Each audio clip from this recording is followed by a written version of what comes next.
오늘은 어린이 주일이면서 영화학원 개교 130주년을 기념하는 예배를 우리가 드립니다. 지난 4월 28일 영화 국제관광고등학교 대강당 소망관에서 재학생 전원과 또 교직원 전부가 모여서 먼저 감사 예배를 학교에서 드렸습니다. 코로나 팬데믹 여파로 3년 만에 우리 전교생들이 모여서 감격적인 예배를 드리게 됐습니다. 입학식도 제대로 못하고 졸업식도 제대로 못한 그런 가운데 오래간만에 우리 학생들 전원이 대강당에 모여서 감격적인 예배를 드리게 됐습니다. 우리 학생들이 준비 찬양을 하는데 하나님의 은혜를 주제로 한 찬양이었습니다. 저는 그 찬양을 듣는 순간에 눈시울이 붉어져서 연신 눈물이 주르륵 흘렀습니다. 다행히 마스크를 착용해서 민망한 모습을 감출 수는 있었지만 이런 감동은 예배와 행사가 끝날 때까지 가시지 않았습니다. 초등학교나 고등학교나 개교 이래 최고의 전성기를 누리게 된 것은 전적으로 하나님의 은혜였기 때문입니다. 2004년 제가 44살의 젊은 나이로 내리교회 담임자 겸 영화학원 이사장으로 취임한 이래 영화학교를 경영하는 일은 참 어렵고 힘든 일이었습니다. 여러 차례 위기가 거듭됐고 그때마다 저 자신의 무능함과 부족함을 절감하고 괴로워해야만 했습니다. 하지만 위기의 순간이 찾아올 때마다 하나님은 참으로 극적인 방법으로 한 편의 드라마와 같이 영화학교를 건져주셨습니다. 특별히 영화초등학교 경영이 어려웠습니다. 저출산 현상과 사립학교 메리트가 현저히 줄어들었습니다. 반대로 공립학교가 눈부시게 발전하게 되었습니다. 이런 사회 변동 때문에 학생들의 수업료에 의존해서 학교 살림을 꾸려가는 일은 보통 어려운 일이 아닙니다. 한 학생이 전학 가면 800만 원이 사라지는 것입니다. 10명이 전학 가면 8천만 원의 손실이 오는 것입니다. 이런 어려운 일들이 지속될 때마다 영화학교는 하나님이 세워주신 학교니까 하나님께 납작 엎드려야 된다. 기도할 때마다 하나님께서 피할 길을 열어주시고 도와주셨습니다. 초등학교 어려울 때마다 기도해 주셨고 물질로 후원해 주신 우리 모든 교우 여러분들께 진심으로 감사를 올립니다. 하나님께서 숨겨두신 김한청 교장 선생님을 발굴해내 학교가 한참 회복되는 와중에 코로나19라고 하는 복병을 만나게 됐습니다. 또다시 걱정과 두려움이 파도처럼 밀려왔습니다. 그러나 교장 선생님과 교직원들이 흔들림이 없이 슬기롭게 대처했습니다. 오히려 팬데믹이 우리 학교가 급성장하는 전화위복의 계기가 됐습니다. 비대면 교육 환경에 걸맞게 온라인 영상 교육으로 발빠르게 대응해서 그 어떤 학교보다도 교육의 콘텐츠나 형식이 우수한 양질의 교육을 제공하게 됐습니다. 그 결과 최근 2년 동안 100명 이상의 학생이 증가했고 2022학년도 신입생 경쟁률이 7.5대 1까지 치솟는 쾌거를 이루게 했습니다. 이럴 때는 박수를 쳐주셔야 되는데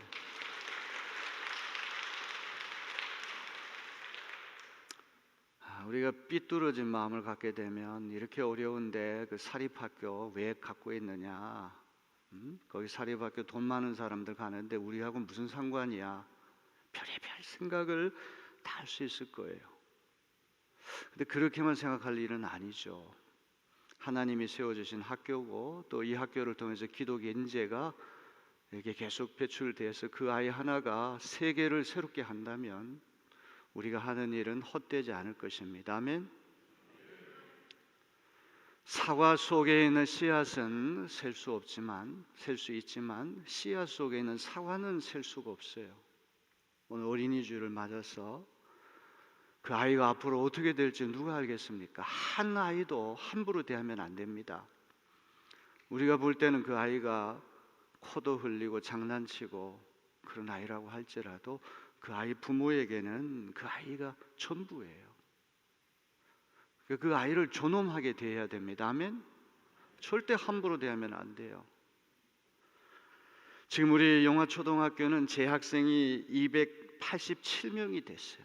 70몇 명까지 떨어져 가지고 학교 문을 닫나 하는 그런 위기의 순간이 찾아온 적이 있는데 지금 287명, 제가 온 이래 최고의 학생들의 숫자가 됐습니다. 교사가 14명, 행정직원 4명, 원어민 강사 4명이 한 가정을 이루어서 뜨겁게 공부하는 일에 전력하고 있어요. 영화고등학교도 개교 이래 절정의 최전성기를 구가하고 있습니다. 전임 교장 선생님들과 또 교직원들이 이루어놓은 토대 위에 이현준 교장 선생이 부임해서 각종 공모 사업에 도전해서 지금까지 84억 이상의 지원을 받아냈습니다. 제가 올 때만 해도 학교가 아주 낡고 시설이 엉망이었는데 지금은 전 세계 어디 갖다 놓아도 손색이 없을 만큼 초인류 인프라를 갖추게 됐습니다.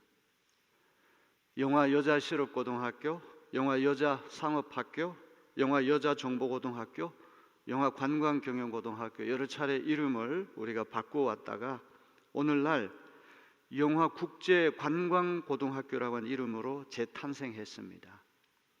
호텔 경영과 관광외국어과 외식조리과 학과를 재편해서 대한민국의 관광사업을 이끌어갈 관광인재를 양성하는 그런 학교가 됐습니다.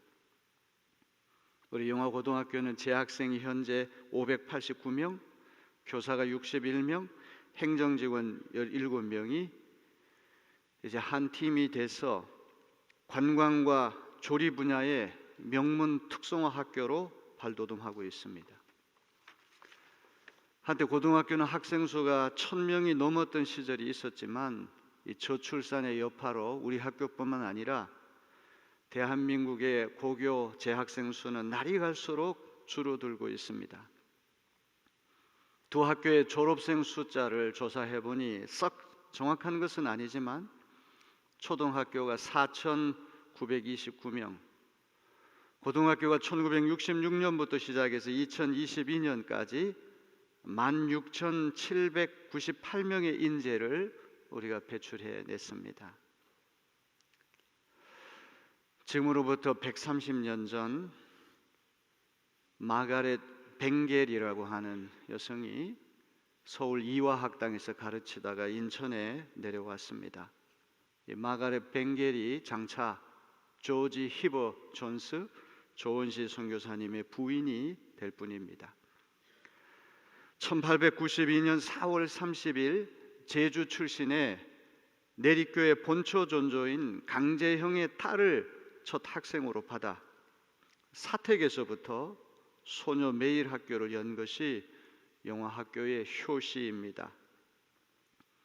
존스 선교사님은 1919년에 52세를 일기로 엘리베이터 사고로 오랫동안 병상에 계시다가 돌아가셨는데 마가렛 사모님은 93세까지 장수했습니다.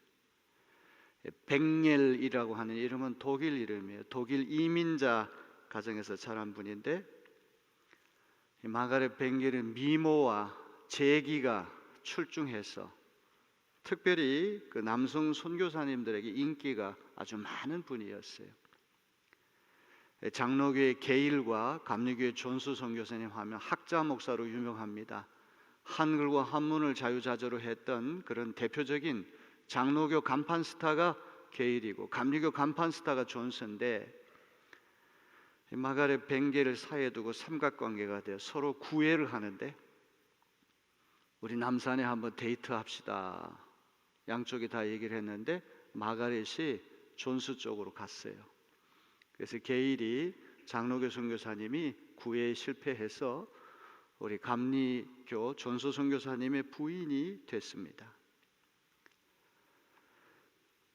이 마가렛이 1891년에 존스의 프로포즈를 받고 고민을 하다가 감리교 요선교부에다가 결혼하겠다고 그러니까 조선에 보낸 거는 연애하라고 보낸 것 아니고 선교하라고 보냈지 절대 결혼 못 시킨다, 안 된다고 그랬어요.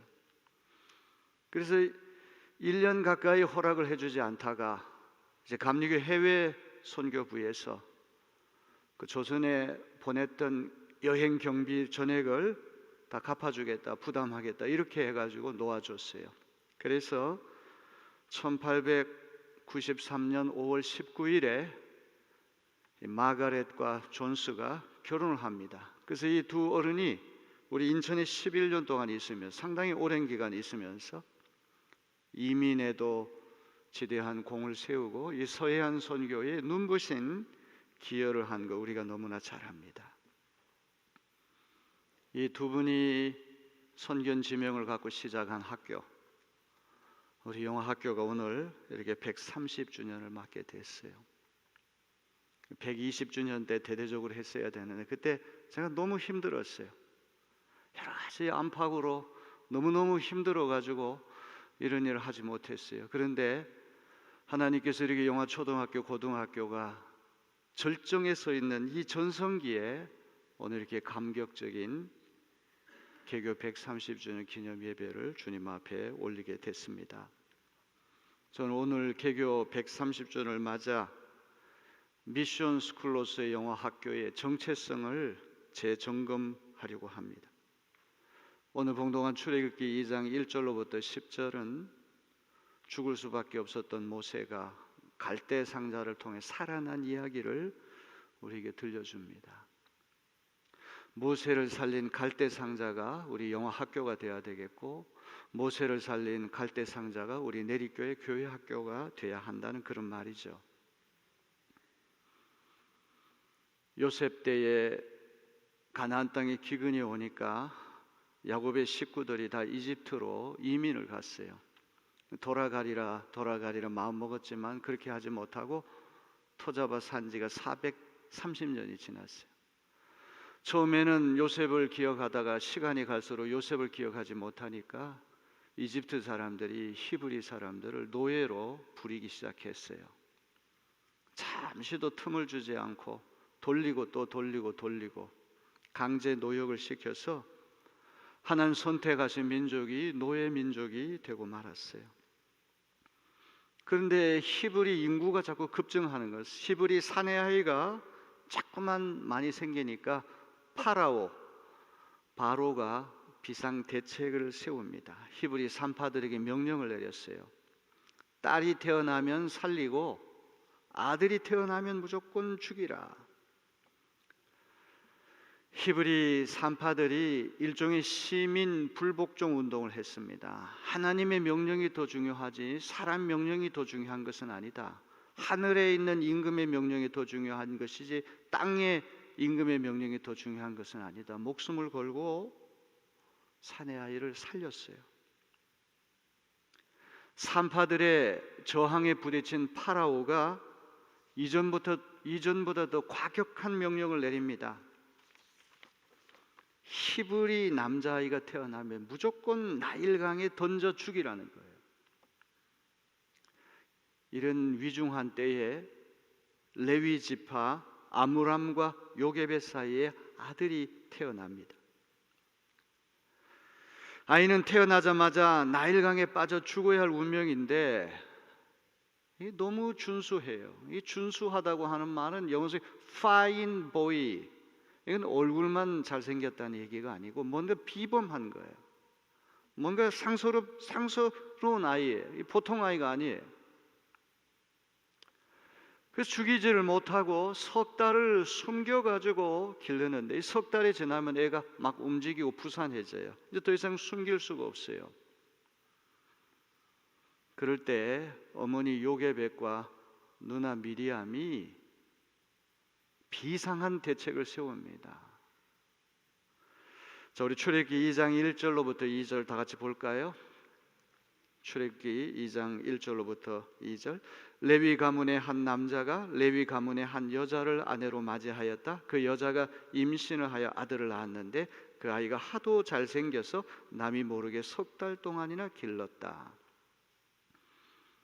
우리 저 방송 테크니션은 조금 소리가 울리니까 소리를 조금 잡아주시면 좋겠어요. 조금 제가 말하기가 조금 불편하니까 조금 잡아주세요. 어머니 요게벳과 누나 미리암이 치밀한 계획을 세웠어요. 플래닝. 옛날에 저도 이제 7남매 중에서 둘째 형님 돌아가시고 6남매가 되는데 이제 막내로 태어났는데, 옛날은 참 고생 많이 했잖아요. 다 너나 없이 가난한 시절이고 힘든 시절이고, 그러니 부모님들이 자녀 교육에 신경 쓸 겨를이 없었던 것 같아요. 지가 알아서 커야 돼요. 근데 지금은 안 그렇잖아요. 지금은 아이 하나에 대해서 얼마나 공을 들입니까? 얼마나 부모님들이 최선을 다합니까? 가끔 우리 그런 생각하죠. 우리가 오늘과 같이 그렇게 부모님의 아주 지극한 관심을 갖고 우리가 자라났다고 한다면 우리는 어떻게 됐을까? 물론 이것도 하나의 그냥 상상해 보는 거죠. 다 우리 그냥 저절로 컸어요. 학교도 갈 수 없고 뭐 이런 환경 속에서 어떻게 하다가 학교 들어가고, 여기 요게벳과 미리암이 모세에 대해서 아주 미래에 대한 비전을 가졌다 이 말이에요. 갈대 상자를 만들어서 거기 100일 지난 모세를 거기다가 놓고, 바로 딸 공주가 목욕하러 나오는 시간에 갈대 숲에다가, 강가 갈대 숲에다 갖다 놔서 이집트 제국의 왕자로 자라나게 하겠다. 그래서 이 아이는 제국 최고의 엘리트 교육을 받게 해야 된다. 정치, 경제, 문화, 교육, 군사, 농업 최고의 교육을 받게 해야 된다. 이게 비전이에요. 지피지기라야 백전백승이에요. 적의 심장부에 들어가서 적을 알아야지만 적을 이길 수가 있는 거예요. 이 출애굽이라고 하는 거는 저절로 된 게 아니에요.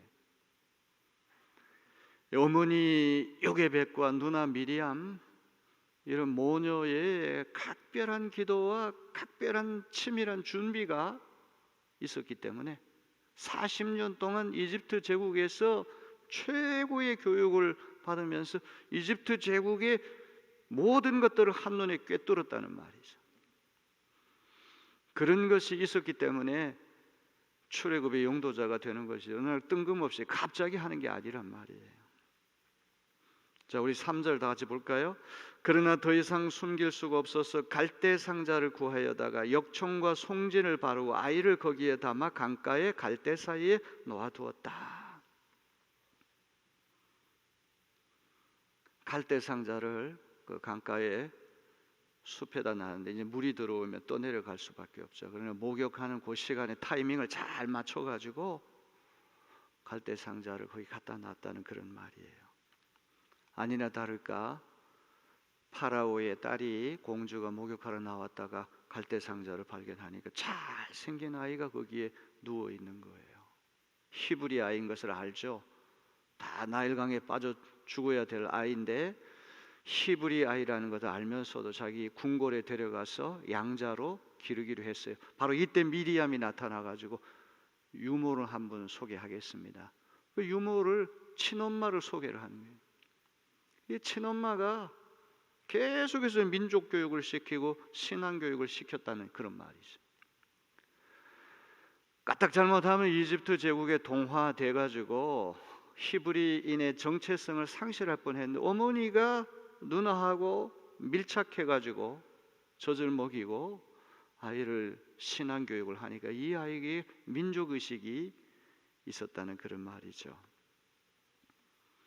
공주가 아이 이름을 지어줬어요. 이 이름을 적의 원수의 딸이 지어줬어요. 이름 모세라고 하는 이름의 뜻은 무엇입니까?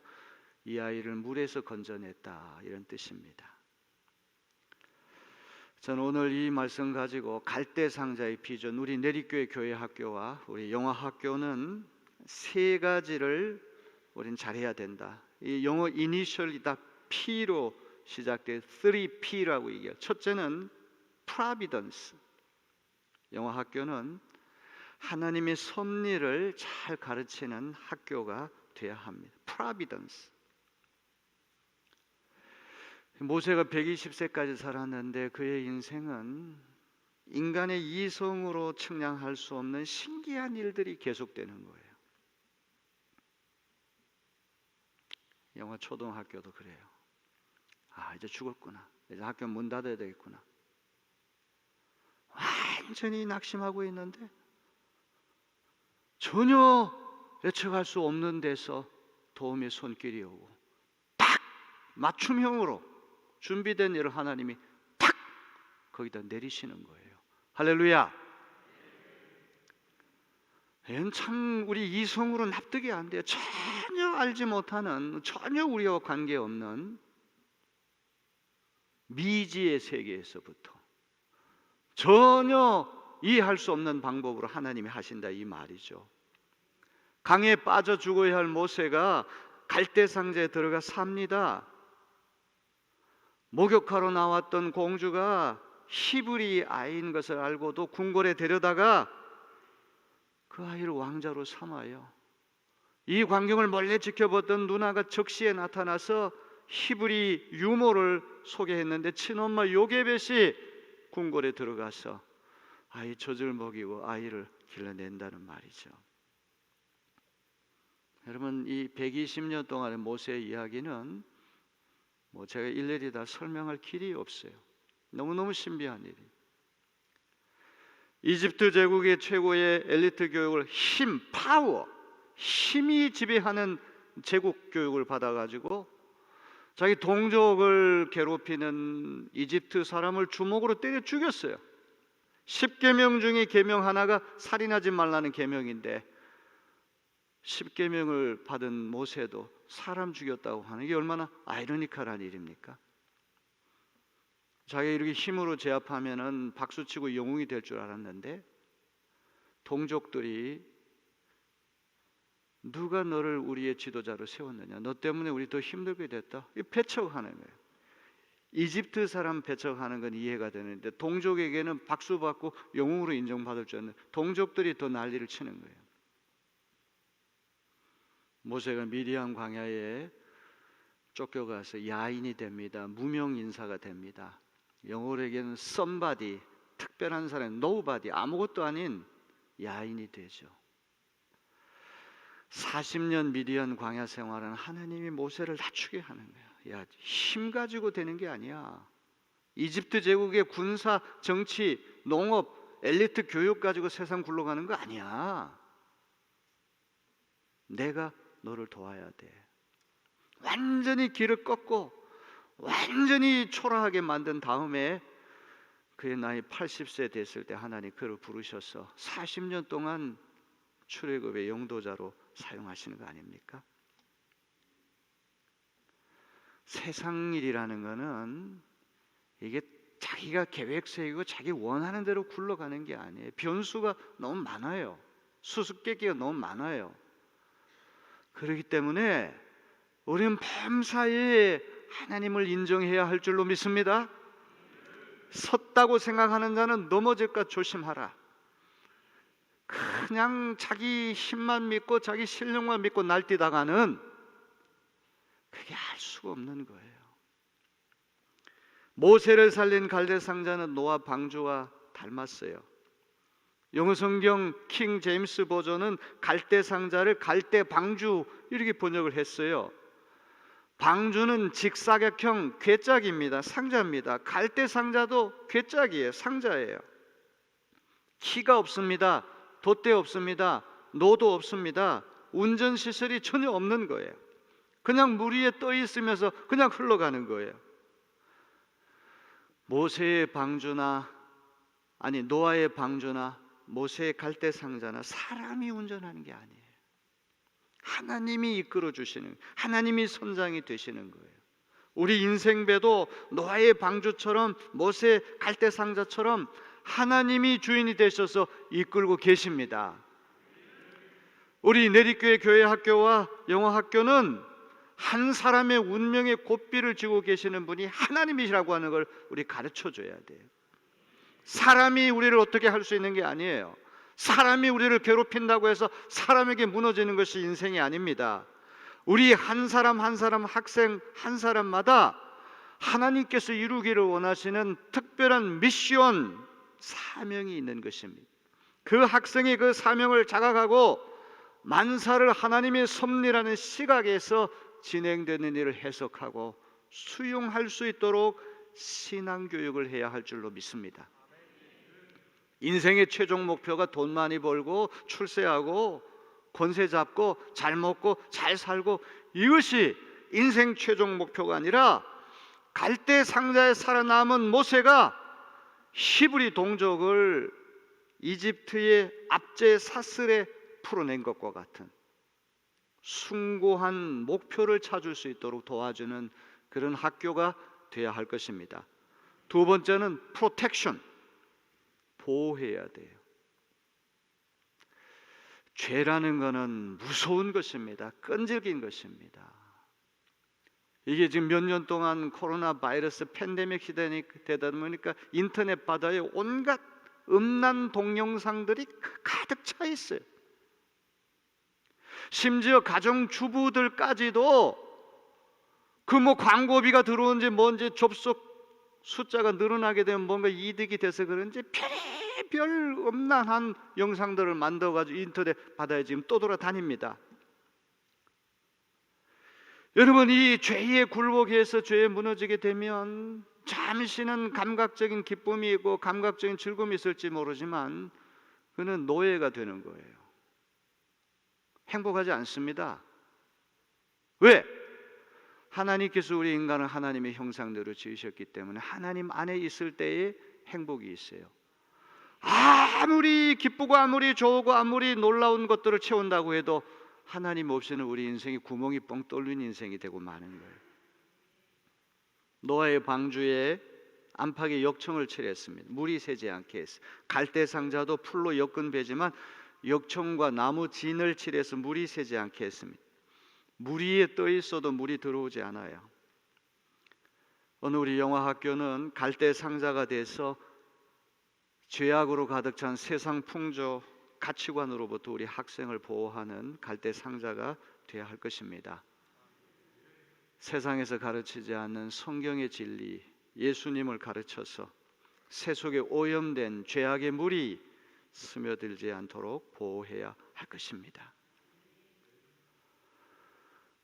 바로의 딸이 물에서 건져냈다고 해서 아이 이름을 모세, 물에서 건져냈던 모세라고 하는 이름을 지었다고 그랬어요. 영어학교 교표는 푸른 색깔의 물결 위에 별 하나가 그 위에 걸려 있어요. 언제 어떻게 저 교표가 시작된지 알 수 없지만 제가 무릎을 탁 쳤어요. 어떤 사람은 인천이 항구 도시라서 바다 옆에 있는 도시이기 때문에 인천을 상징한다 이렇게 해석한, 저는 그렇게 생각하지 않아요.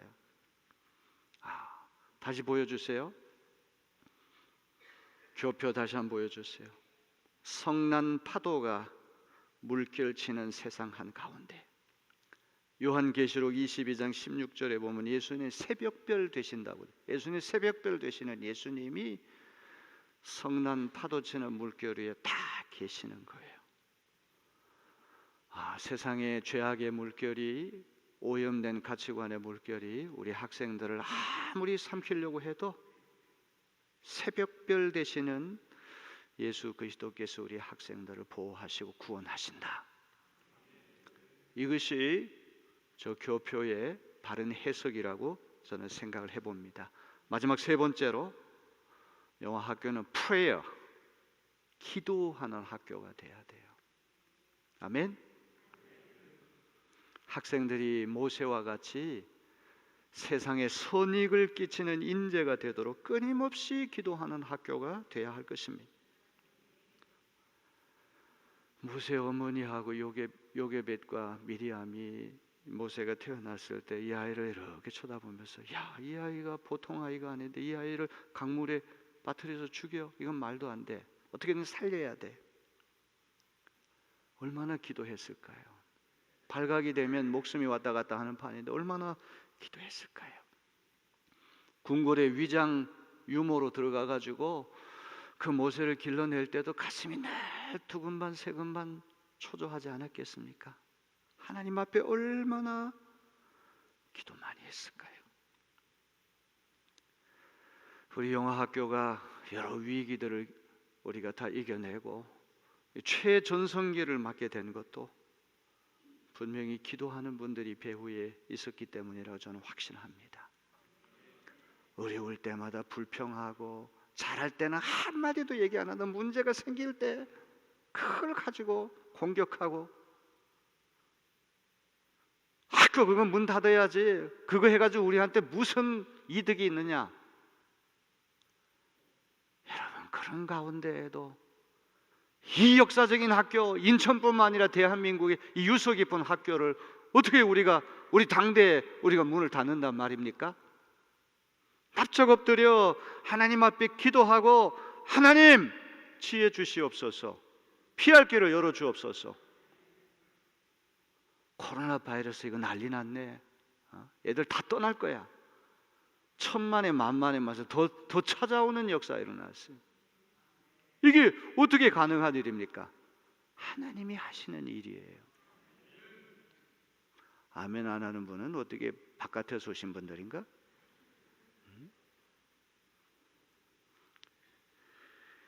우리 영화학교보다 먼저 시작한 감리교 계통의 학교가 서울에 둘이 있어요. 이화학당과 배제학당. 이 두 학교는 지금 중학교, 고등학교, 대학교까지 있고 초등학교는 없어요. 현존하는 최고 오래된 초등학교, 우리 영화 초등학교가 된 거예요. 배제학당은 1885년에, 이화학당은 1886년에 시작이 됐어요. 이화라고 하는 말은 백꽃이라는, 백꽃. 조선 이씨 백꽃, 조선 황씨를 상징하는 문양이 백꽃 이화죠. 고종임금이 직접 하사한 아주 귀한 이름이 이화라고 하는 이름입니다. 배제라고 하는 이름도 국왕이 직접 장명을 하사하고 배제학당 한문으로 새긴 사액 현판까지 받은 그런 아주 대단한 이름이죠. 배제라고 하는 말은 영재를 배양한다, 배출한다, 이런 말이에요. 이화나 배제 다 귀한 이름들이에요. 기독교 명문 사학들이 됐어요. 그런데 우리 영화학당도 그 못지않게 아름다운 이름이에요. 어쩌면 이화나 배제보다도 영화라고 하는 이름이 더 기독교 색채가 강한 이름이다. 이화는 그냥 조선 황실의 문양 이화 백꽃이고, 배제는 영재 그냥 배출한다, 배양한다 이런 뜻이죠. 영화는 영생을 뜻하는 영과 교화를 뜻하는 화가 결합이 됐어요. 영생의 진리로 학생들을 구원의 길로 이끈다, 이런 의미가 있는 거예요. 이 학교명에 박용래 선생이라고 하는 분이 학교 이름을 이렇게 지었다고 그러는데, 중국에도 감리교 계통의 영화 학교가 있어요.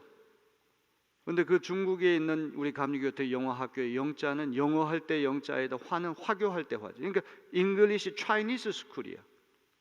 일본에도 똑같이 영화 학교가 있어요. 감리교 학교인데요.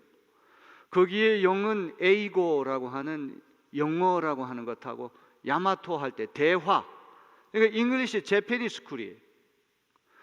그래서 많은 사람들이, 야, 인천에 있는 영화도 영자가 영어 할 때 영자 아니냐. 그런데 우리는 그게 아니에요.